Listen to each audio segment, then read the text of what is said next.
एक बहुत बड़े एनर्जी ब्लास्ट को दिखाया जाने लगते हैं, जिनके अंदर से काफी सारे मॉन्स्टर बाहर निकल रहे होते हैं और धीरे धीरे करके अर्थ को तबाह कर रहे होते हैं। तभी हमें एक बड़े मॉन्स्टर का सीन दिखाया जाता है, जिसके सामने एक हीरो आकर खड़ा हो जाता है। वो हीरो इस जगह पर आते हुए कहने लगता है, मैं तुम सभी को इस जगह पर खत्म कर दूंगा। और इसी के साथ ही एक बहुत बड़े ब्लास्ट को दिखाते हैं। ये एनर्जी ब्लास्ट इतना ज्यादा स्ट्रॉन्ग होता है कि वो जो मॉन्स्टर होता है वो भी इसी एक ही एनर्जी ब्लास्ट के साथ ही मारा जाता है। इसके बाद एक आवाज जो कि बार बार एक ही नाम को ले रही होती है, लू शिंग। इसी के साथ ही सीन शिफ्ट होता है, लू शिंग जाग जाता है और वो उठते हुए कहता है कि मैं वापस से सो गया था। तभी इस जगह पर टीचर कहने लगते हैं, यूनिफाइड एग्जामिनेशन 2 महीने बाद होने वाला है और तुम अभी भी अपनी क्लास के अंदर सो रहे हो। और मुझे ऐसा लगता है आने वाले टाइम में तुम्हें किसी कंस्ट्रक्शन साइट पे भी काम नहीं मिलेगा। क्या तुम्हें पता है इस जगह पर एक कंस्ट्रक्शन वर्कर बनने के लिए किस लेवल का क्यूआई ब्लड की जरूरत होती है और तुम्हारा क्यूआई ब्लड इस टाइम पर कितना है? इसी के साथ ही लू शिंग कहने लगता है, मास्टर 0.8 ब्लड क्यूई के लेवल की जरूरत होती है। इसी के साथ ही बाकी बच्चे भी लू शिंग का मजाक उड़ाने लगते हैं और कहते हैं, तुमने इस जगह पर अपना जवाब तो सही दिया है, लेकिन इस टाइम पर जो तुम्हारा क्यूई ब्लड लेवल है वो खाली 0.7 है, इसीलिए तुम्हें इस तरीके की बातें नहीं करनी चाहिए। टीचर ये सारी चीजें सुनने के बाद तुरंत ही इस क्लास को एंड कर देते हैं और कहते हैं, अब तुम लोगों की छुट्टी होती है। ये सुनने के बाद सभी लोग जाने लगते हैं,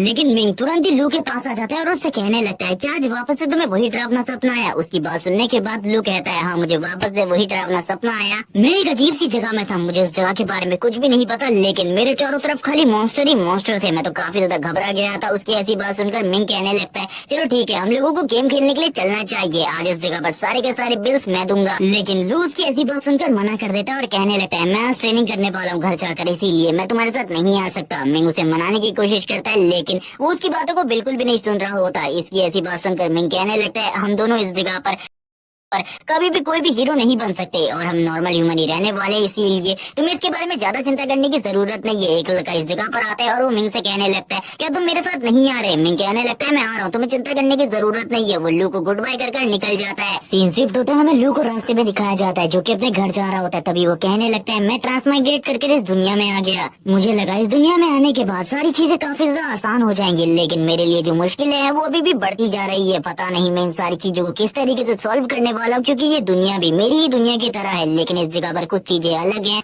जैसे कि ह्यूमन के पास स्पेशल एबिलिटीज और वो मॉन्स्टर जो कि इस ह्यूमन वर्ल्ड को धीरे धीरे करके तबाह कर रहे हैं। जब मैं इन सारी चीजों के बारे में सोचता हूँ, मुझे ऐसा लगता है जैसे कि मैं किसी मांगा को रीड कर रहा हूँ या फिर मैं किसी मांगा की दुनिया के अंदर हूँ। लेकिन ये सारी चीजें काफी ज्यादा अलग इन सारी चीजों से। और ये कहने के साथ ही एक लड़की उसके पास से गुजरती है, उसे कहती है, तुम्हें इस जगह पर ध्यान देना चाहिए, रास्ते में सही तरीके से खड़े रहो। लू उसकी स्ट्रेंथ को देखकर हैरान था। वो कहता है, आखिरकार मैं कब इतना स्ट्रॉन्ग बनूंगा? इसी के साथ ही लू के घर पर सीन शिफ्ट होता है। हम लू के घर में लू की मॉम और फादर को देखते हैं। लू की मॉम इस जगह पर लू के फादर के बॉडी के ऊपर काफी सारे पैक्स को लगा रही होती है। इसी टाइम पर लू भी घर आ जाता है और अपनी मॉम को इसके बारे में बताता है। उसकी मॉम कहती है, तुमके लिए रुकना होगा, जैसी तुम्हारी जो सिस्टर है वो घर आ जाएगी वैसी मैं इस जगह पर खाना लगा दूंगी, तब तक तुम इस जगह पर आराम कर लो। अगर तुम कुछ प्रैक्टिस करना चाहते हो तो प्रैक्टिस कर लो। लू इसी के साथ ही कहता है, फादर मदर आपको ज्यादा चिंता करने की जरूरत नहीं है। वो अपने फादर से कहता है, आपको अपना ट्रीटमेंट करवा लेना चाहिए, मैंने अपने दोस्त से इसके बारे में पता किया था, ये काफी ज्यादा सस्ता है। लेकिन उसके फादर इस जगह पर मना करते हुए कहने लगते हैं, मैं इस जगह पर अभी काफी ज्यादा स्ट्रॉन्ग हूँ, तुम्हें मेरे बारे में चिंता करने की जरूरत नहीं है। मैं तुम्हारे लिए कुछ लेकर आया हूँ, तुम्हें एक बार इस पर नजर डालनी चाहिए। जैसे लू से देखता है, वो बोलने लगता है, ये सप्लीमेंट और ये पिल इस जगह पर मैंने एडवर्टाइजमेंट में देखी थी, इनका प्राइस लगभग $2000 है, ये तो काफी ज्यादा महंगा है। आखिरकार आप मेरे लिए इन सारी चीजों को क्यों लेकर आए? तभी जो उसके फादर होते हैं वो कहने लगते हैं, तुम्हें ये चीजें रख लेनी चाहिए, इसके बारे में बिल्कुल भी नहीं पूछना चाहिए। लेकिन लू इन चीजों को देखकर हैरान था। तभी उसकी मॉम कहने लगती है, मैंने भी इनके बारे में सुना है, जब बच्चे छोटे होते हैं और स्कूल में होते हैं तब अगर इसका यूज किया जाए तो उनकी पावर काफी ज्यादा बढ़ सकती है। और लू की मॉम भी कहने लगती है, मैं भी इस जगह पर अपने ऑफिस से मीट को लेकर आई हूँ, तो आज इस जगह पर हम लोग मीट खाने वाले, तुम लोगों को चिंता करने की जरूरत नहीं है। वो दोनों इस जगह पर इसी बारे में सोच रहे होते हैं। आज का दिन हम लोगों का काफी ज्यादा अच्छा है। इसी के साथ ही लू के मदर फादर उससे पूछने लगते हैं, क्या तुमने इस जगह पर अपने क्यूई ब्लड लेवल को 0.85 तक पहुंचा दिया? लेकिन वो इस जगह पर कुछ भी नहीं कह सकता था, क्योंकि उसका ब्लड लेवल तो अभी जरा सा भी नहीं बढ़ा, वो अभी भी 0.7 पर है। इसी के साथ ही वो उसकी बहन के बारे में बात करने लगते हैं, जिसका जो क्यूई ब्लड लेवल है वो 1 पे पहुंच चुका है। और ये सुनने के साथ ही वो काफी ज्यादा खुश होता है और तुरंत ही अपने रूम में आ जाता है। वो अपने रूम में आने के बाद बोलने लगता है, मुझे अपनी ट्रेनिंग को वापस से स्टार्ट करना होगा,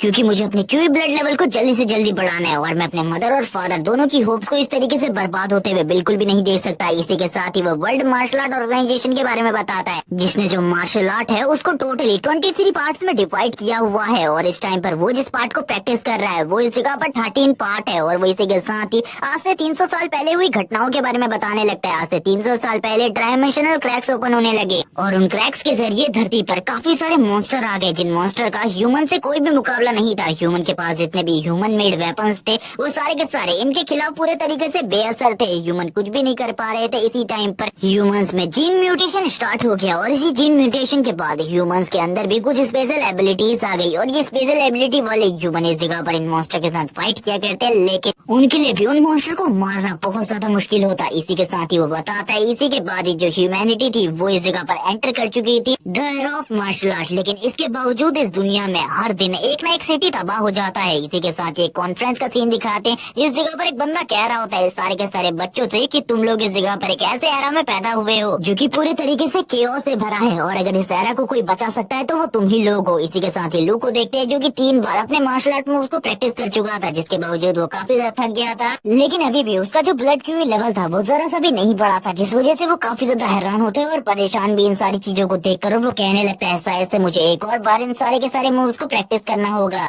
लेकिन इस बार वो पहले के मुकाबले काफी ज्यादा थका हुआ था। इसी के साथ ही उसकी आंखों के सामने जितनी भी चीजें होती है एक एक कर गायब होने लगती है। वो ये देखकर हैरान हो जाता है। सीन शिफ्ट होता है, हमें एक अलग ही जगह का सीन दिखाया जाता है, जिस जगह पर आने के बाद लू काफी ज्यादा हैरान था। वो अपने गालों को खींचते हुए कहने लगता है कि मैं वापस से इस जगह पर सो चुका हूँ और सपने में आ गया हूँ, लेकिन ये चीजें बिल्कुल भी सपने जैसी नहीं लग रही। तभी पीछे से एक मॉन्स्टर निकलता है जो कि उसके ऊपर हमला कर देता है। लू ये देखकर हैरान था। वो कहने लगता है ये तो एक ज़ॉम्बी है, और एक ज़ॉम्बी इस जगह पर क्या कर रहा है। और ये कहने के साथ ही वो ज़ॉम्बी लू को तुरंत ही नीचे गिरा लेता है और उसके ऊपर हमला करने लगता है। लू कहने लगता है मैं इस जगह पर मार्शल आर्टिस्ट हूँ और इस तरीके से मैं बिल्कुल भी नहीं हार सकता, और एक ज़ॉम्बी से तो बिल्कुल भी नहीं है। वो ज़ॉम्बी अपने मुंह को खोलकर लू को काटने लगता है, और जैसे ही उसको काटने के लिए आगे बढ़ रहा होता है लू तुरंत ही उस जगह से हट जाता है और उस ज़ॉम्बी का जो मुंह होता है वो जमीन में लग जाता है। ये देखने के बाद लू बोलता है